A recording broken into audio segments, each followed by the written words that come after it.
폼페이오 장관이 자서전에 썼죠. 그리고 2017년도에 주한미군 총사령관을 했던 브룩스 장군이 2021년도에 미국의 유명한 국제정치학 잡지인 포린 어페어스에 뭐라고 얘기했냐면 미국이 중국을 견제하기 위해서 북한과 수교를 맺어야 된다. 관계 정상을 해야 된다.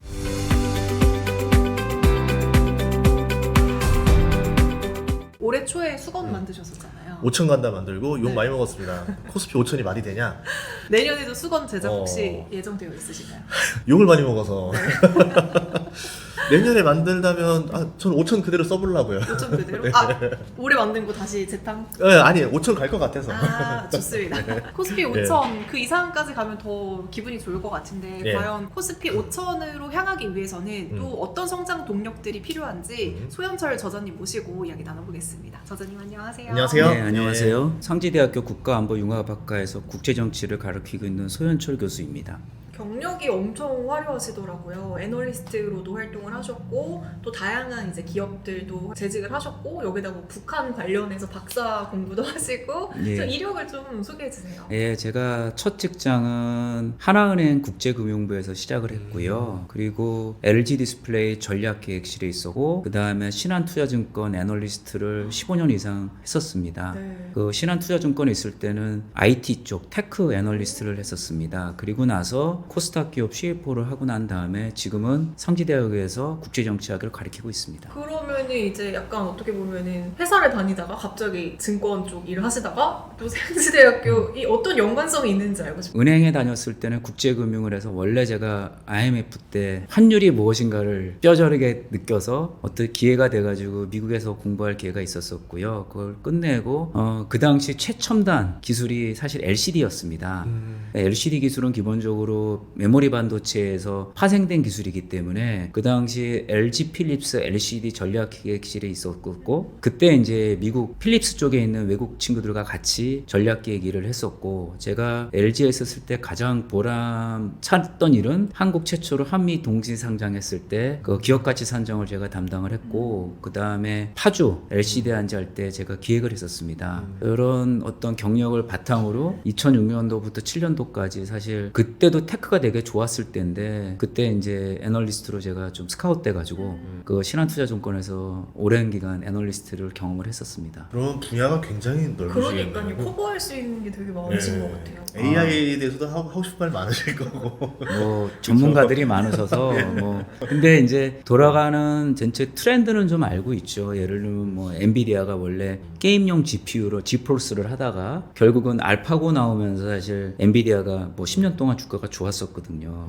뭐 그 정도는 제가 알고 있고 그다음에 제가 2차 전지를 커버했었기 때문에 제가 2009년도 때 애널리스트 하면서 가장 기억에 남는 회사는 삼성 SDI입니다. 그때 2009년도 때 그때 전기차 얘기했다 저도 여기저기서 많은 얘기를 들었는데 그때 이제 삼성 SDI가 독일의 보쉬랑 조인트 벤처를 만들었어요. 그러면서 보시면 아시겠지만 2008년도에 BYD가 전기차를 했고 저도 워렌 버핏이 2008년도에 BYD로 투자를 했었어요. 그래서 그걸 보고 야 전체적인 그림이 지금 되게 베이비 스텝이지만 궁극적으로는 전기차가 움직일 수 있다고 해서 그때 이제 전기차를 봤었죠. 그래서 그런 경험을 생각해 보면 지금은 다 많은 분들이 말이 될 수 있을까 하는데 제가 전략 계획을 기업에서 하다 보니까 제가 좀 이 장기적 관점에서 보는 게 조금 그런 기회가 있었습니다. 그래서 결국 기술이 없으면 모르겠는데 기술이 있게 되면 그거는 언젠간 실현이 된다. 그래서 사실 지금 인공지능을 얘기하지만 미국이 반도체 설계 기술이 있는 거지 제조 기술이 있는 게 아니거든요. 근데 인공지능이 챗GPT만 얘기하지만 결국 인공지능이 산업의 접목이 되려면 제조업과 연결이 되는데 미국은 공교롭게도 지난 20년간 제조업이 붕괴가 돼가지고 자기들이 설계 기술만 갖고는 이 응용할 수가 없어요. 근데 AI와 제조업을 융합시킬 수 있는 전 세계 유일한 나라는 한국과 중국밖에 없습니다.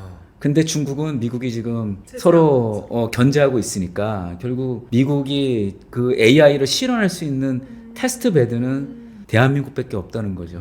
그래서 제 말이 너무 좀 가슴 벅차오르지만 사실 현실이 그렇습니다. 그래서 트럼프 대통령이 유일하게 전 세계 지도자 중에 좋게 하는 나라가 딱 두 나라죠. 한국, 북한.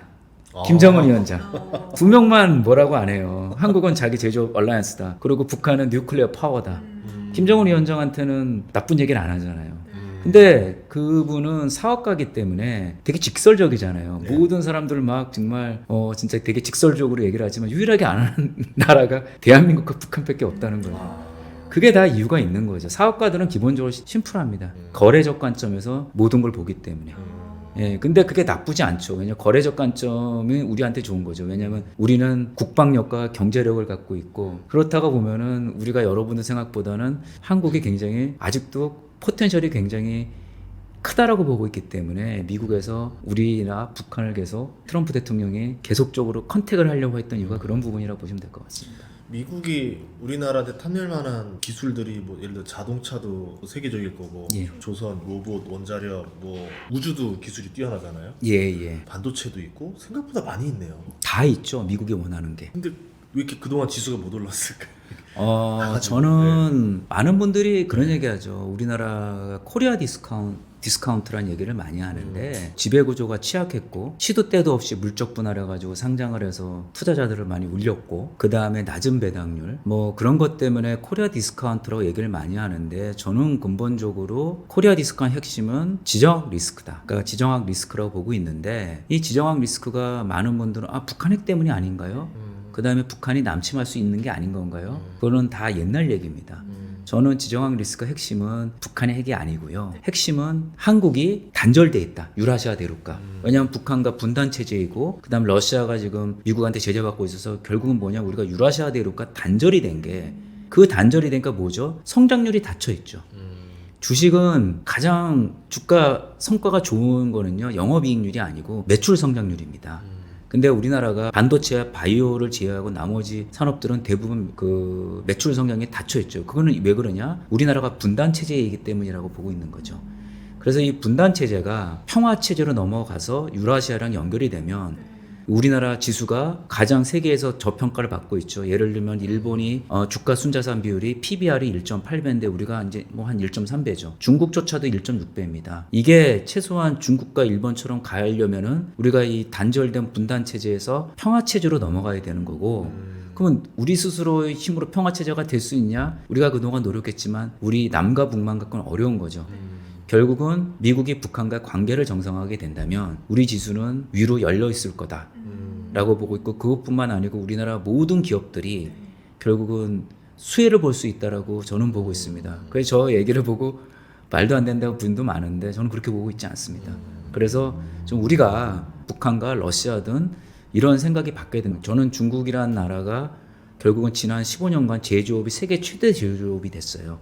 그래서 한국과 중국은 불행히도 비교 우위에서 이제 할 만한 게 없는 거죠. 왜 우리의 비즈니스와 우리의 산업군과 중국과 똑같이 있기 때문에 우리 중고등학교 때 사회 시간에 보면 비교 우위 북한 중국과 우리가 서로 나눌 게 없는 거죠. 그리고 오히려 지금 만약에 중국과 한국이 자유무역을 하게 되면 불행히도 우리나라 제조업은 거의 고사가 될 겁니다. 그렇죠. 뭐 멀리 볼 게 없습니다. BY 전기차 들어오면요. 우리나라 자동차 기업들은 거의 가격 경쟁력이 없는 거죠. 기본적으로 중국은 어마어마한 공급 과잉 설비가 있기 때문에 자유무역을 하게 되면 중국 제품이 우리나라보다 반값밖에 안 돼요. 근데 중국이 기술력이 좋아졌기 때문에 가격 대비 너무 성능이 좋기 때문에 우리나라 제조업이 무너질 수밖에 없다. 그래서 불행히도 중국과는 우리가 과거처럼 자유무역하기가 어렵다고 보고 있고요. 오히려 우리는 뭐냐면 기회가 미국이 중국과 패권 경쟁이 앞으로도 저는 최소 15년은 더 간다고 보고 있거든요. 2040년 또는 2045년까지 길게는 2050년까지 퍼스트 라운드가 끝났고 이제 세컨드 라운드가 들어가는데 그때까지 미국이 결국은 중국과의 경쟁을 해야 되는데 미국이 중국과의 경쟁에서 이긴다는 표현이 아닙니다. 균형을 이루기 위해서는 제조업과 군사동맹 파트너는 일본이 아니고 대한민국이라 보고 있는 거죠. 그게 여러분들이 많이 인식해야 되고 그래서 트럼프 대통령이 김정은 위원장을 만나려는 이유가 많은 분들은 뭐 이상하게 생각하죠. 말이 되냐? 아닙니다. 결국은 뭐냐면 트럼프 대통령은 북한과 수교를 통해서 평양에 미국 대사관이 들어가게 되면 북한이 남침할 가능성은 거의 없죠. 그러면 뭐죠? 미국이? 중국 견제에만 올골이 집중만 하면 되는 거죠. 지금 바이든 행정부가 중국 견제에 실패한 이유는 저는 이렇게 보고 있어요. 러우 전쟁을 안 하도록 막았어야 되는데 러우 전쟁하면서 미국의 적이 중국 하나도 벅찬데 러시아까지 같이 연합이 됐죠. 그래서 러시아, 중국, 북한 반미연대 형성이 됐어요. 근데 이게 굉장히 왜 무섭냐면 중국이 지금 미국보다 압도적인 제조업 경쟁력을 갖고 있습니다. 뭐 인공지능도 뒤처지지 않을 정도죠. 상대할 만하죠. 자, 근데 중국의 약점이 뭘까요? 중국은 자원과 식량을 자급자족하지 못하고 있습니다. 근데 러시아는 뭐죠? 식량과 자원을 자급자족하죠. 두 나라가 결합이 되면 중국과 러시아의 결합은 미국이 절대 이길 수가 없습니다. 오히려 질 수가 있습니다. 거기에 만약에 좀 더 협력하면 미국이 오히려 우리가 말하는 자유진영이 질 수가 있는데 그거를 바이든 행정부가 그 계산을 못한 거죠. 과거의 미국이라고 미국의 국력이 쇠퇴이 됐는데 예전에 미소 냉전처럼 했다가 지금 미국이 어려워져서 그래서 저는 트럼프 대통령이 됐고 물론 방법은 지금 거칠고 조금 여러 가지 이슈가 있지만 트럼프 대통령의 큰 방향은 맞다. 근데 그 파트너가 누구냐면 그게 대한민국이고 그래서 마스가가 나온 거고 북한이랑도 관계 정상화를 하려고 하는 거죠. 그러면 이제 트럼프 쪽에서는 북한에게 이렇게 손을 내밀면서 뭔가 정상화를 하려고 하고 있지만 북한 입장에서는 이거를 좀 긍정적으로 받아들이고 있는지 궁금해요. 당연히 받아들이고 있죠. 왜 그러냐면은 북한이 2017년부터 강력한 주도한 유엔의 강력한 제재를 받아서 2018년부터 사실상 북한은 수출이 지금 거의 못하고 있는 상황입니다. 그런 와중에 중국으로부터 수입은 지속적으로 증가돼 있고 그래서 지금 북한의 무역 구조는 98%가 중국에 의존돼 있어요. 우리가 보는 경제적 관점, 숫자적 관점에서 보면 데이터 관점에서 보면 북한은 이미 중국의 사실상 경제 식민지입니다. 그런 와중에 지금 최근에 이제 북한의 환율이 한 5배까지 폭등을 했어요. 1년 반 사이에. 그 이유는 뭐냐면 아까 말한 대로 무역 수지 적자는 확대가 된 상태에서 작년부터 북한의 노동자들이 그 북한으로 귀환이 되면서 그 달러 송금이 북한의 주요한 외화 수입원 중에 하나인데 그게 또 끊기기 시작을 했습니다. 그래서 북한의 환율이 급등했는데 많은 분들이 북한이 환율이라는 게 있어요? 있습니다. 암시장뿐만 아니라 공식 환율도 있고요. 근데 암시장의 5배가 올라갔고요. 중요한 건 뭐냐면 북한의 주요 생필품은 다 달러랑 위안화가 결제가 돼요. 그러면 자 환율이 5배가 올라가면 뭐죠? 쌀값이 4배가 올라갔어요. 그리고 모든 북한의 평양을 가보시면 아시겠지만 스타벅스 짝퉁도 있고 스테이크도 있고 다 있습니다. 물론 평양만 한정돼 있죠. 북한 주민의 2,600만 명 가운데 약 한 20%만 인간다운 삶을 살고 있고 나머지는 굉장히 비참하게 살고 있지만 어찌 됐건 북한 경제는 이미 시장화가 돼 있습니다. 그래서 북한 입장에서는 제가 말씀을 드리면 북한 경제 위기가 지금 8년째인데 요즘 김정은 위원장의 딸이 김주혜가 4대 세습한다는 얘기가 있지 않습니까? 저는 가능성이 좀 있다라고 보고 있어요. 근데 자기는 김정은 위원장은 취약한 권력을 핵과 미사일로 권력을 강화해서 지금 세계에서 제가 계산한 거는 뭐 19위권의 핵 보유 강국인데 그걸 이뤘지만은 경제는 정말 너무 어렵지 않습니까? 근데 이런 위기를 갖고 딸한테 핵과 미사일을 딸이 그걸 갖고 권력을 잡을 수가 있을까요? 결국은 뭐냐면 김주혜가 만약 4대 세습이 가기 위한 핵심 뭐냐면 북한 경제가 이대로 갔다가는 4대 세습이 쉽지 않다. 결국은 북한이 경제 위기를 타파해야 되고 아까 말씀드린 사실상 중국의 경제 식민지가 된 북한 입장에서는 중국을 두려워하고 있어요. 근데 이게 여러분들이 모르는 게 뭐냐면 북한이 중국을 좋아할까요? 안 좋아하는 것 같더라고요. 맞습니다. 그 역사적으로 이것까지 얘기하기도 또 굉장히 긴 얘기지만 핵심이 뭐냐면 그 트럼프 대통령 일기 때 국무장관 했던 폼페이오 장관 자서전에 무슨 얘기가 되어 있냐면 그분이 이제 김정은 위원장을 만났어요. 김정은 위원장이 그런 얘기를 했다고 합니다. 우리는 북한 입장에서는 중국이 북한을 티베트, 신장 위구르처럼 만들려고 한다. 중국이 두렵다.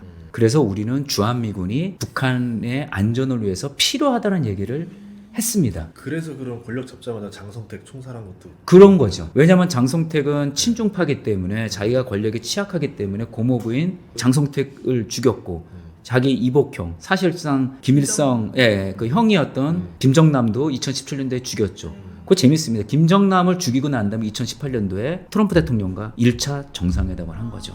그럴 정도로 그 북한 김일성 3대 부자들은 중국을 굉장히 두려워했었어요. 우리가 잘 모르는 부분이에요. 그래서 이런 얘기가 있습니다. 북한 내 일본은 100년의 적, 중국은 1000년의 적이라고 합니다. 그 정도로 김일성 정권은 중국에 대해서 그러니까 중국과 북한과의 관계 80년 역사는 협력과 긴장의 연속 관계였었어요. 그래서 계속 1956년대 종파 사건 때 김일성이 친중파들을 또 다 제거했던 일이 있었습니다. 그렇기 때문에 여러분들이 우리 시청자들이 모르는 그 부분을 이해를 하면은 김일성 3대 세습하면서 가장 자기 3대 세습의 걸림돌이 누구냐? 중국이라고 생각을 한 거죠.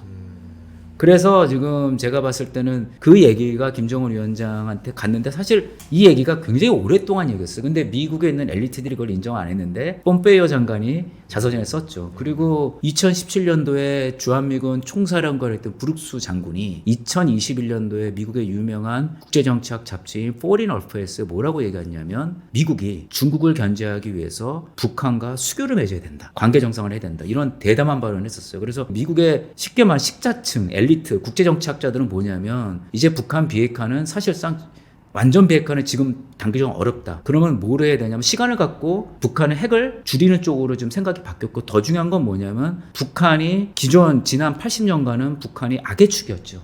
얘는 대화 상대도 안 되고 그리고 우리 미국이 이런 정말 하찮은 나라한테 이렇게 끌려다닐 수 없다는 거라서 북한을 협상 대상자로 보지를 않았는데 이제 생각이 바뀌었습니다. 북한이 악의 축이 아니라 미중 패권 경쟁에서 북한이 지정학적 협력자로 바뀌었다는 거죠. 그 얘기를 보면은 지금 미국과 북한이 관계 정상화 가능성이 크고요. 그래서 조만간에 러우 전쟁이 끝나면 트럼프 대통령이 집중할 나라는 북한입니다. 그래서 북한과 관계 정상화에 박차를 가할 거고 2019년도에 그때 관계 정상으로 트럼프 대통령을 원했는데 트럼프 대통령을 둘러싸였던 그 미국의 네오콘 세력들이 트럼프 대통령이 북한과 수교를 막았는데 그 네오콘 세력들은 다 지금 뒤로 갔습니다.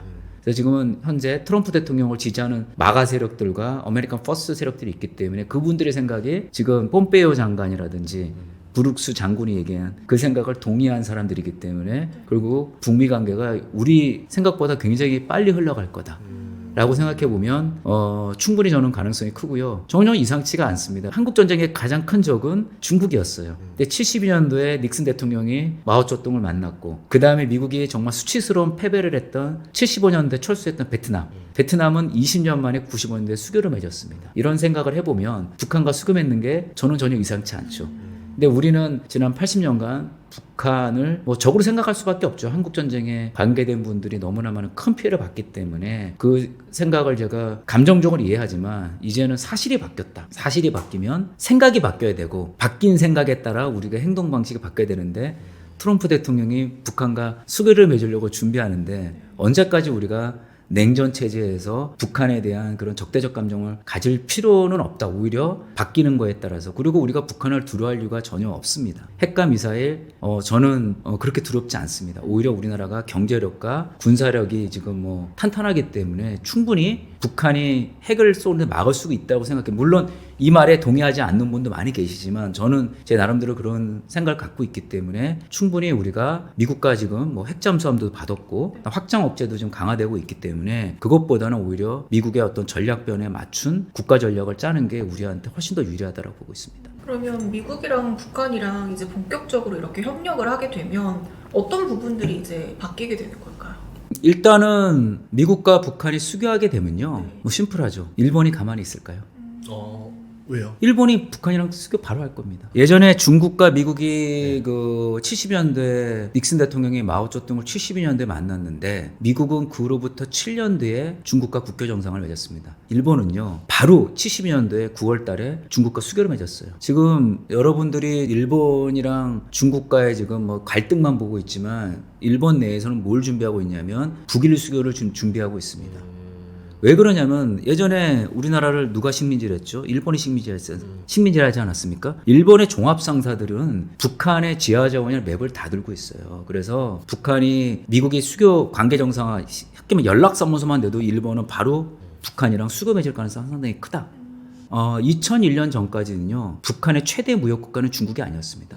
일본이었습니다. 그래서 그렇게 되면 일본이 수교를 맺게 되면 뭐가 될까요? 우리나라도 이제 일본이 그렇게 움직일 건데 우리가 가만히 있을 수가 있나요? 그래서 우리가 내년부터는 본격적으로 북미 간의 관계 정상화 됐을 때 우리가 남북 관계가 정상화돼야 된다는 거 제가 보고 있고 그렇게 되면 과거와 경제 협력과는 완전 차원이 달라집니다. 예전에 개성공단은 미국이 북한과 수교가 안 돼 있었기 때문에 거기 생산된 제품은 100% 남한으로 올 수밖에 없었어요. 그래서 그때 진출한 기업들은 중소기업밖에 못 갔는데 이제 미국과 미국과 북한이 수교를 맺게 되면 우리나라 대기업이 본격적으로 진출할 수 있고, 그리고 미국도 원하고 있어요. 왜 그러냐면 미국의 지금 나이키라든지, 우리나라도 똑같아요. 나이키, 아디다스 모든 옷이 생산지가 베트남이 최대 생산지예요. 우리나라 기업들이 베트남 생산지를 갔죠. 근데 베트남이 지난 30년간 GDP가 25배 성장했어요. 인건비도 25배가 증가했겠죠. 그러면 뭘까요? 이제 베트남에 생산한 그 옷이나 신발이나 이런 것도 단가가 올라가기 때문에 지금 미국이 뭘 갖고 걱정하나? 인플레이션 걱정하고 있지 않습니까? 그러면 그 대안인 생산지가 어딜까요? 캄보디아 결론 나왔지 않습니까? 캄보디아보다 인건비가 더 싼 나라가 북한입니다.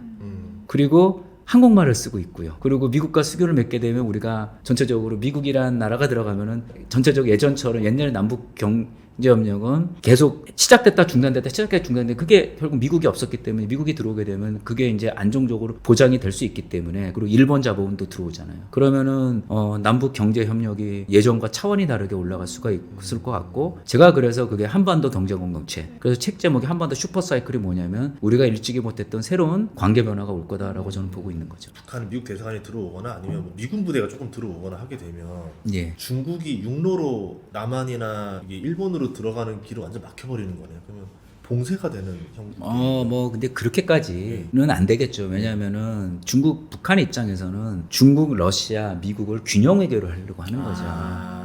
지금 사람들이 세력 균형이라는 걸 되게 안 좋게 생각해요. 아닙니다. 세력 균형은 굉장히 안정적인 체제를 가지고 있는 국제 정치의 아주 중요한 기법 중에 하나예요. 그래서 이번에 미국의 국가안보 전략 NSS 나오면서 막 사람들이 많은데 핵심은 그거예요. 트럼프 대통령과 거기 참모들은 밸런스 오브 파워, 세력 균형. 그러니까 많은 분들이 중국과 대만이 전쟁한다는 게 아니라 전쟁을 막기 위해 세력 균형을 하겠다. 그래서 북한과 그 외교 관계를 맺고, 그러면 한반도도 균형이 되고, 그다음에 미국의 모든 국력이 대만에 집중되면 모를까, 중국에 전쟁하기가 쉽지 않은 거죠.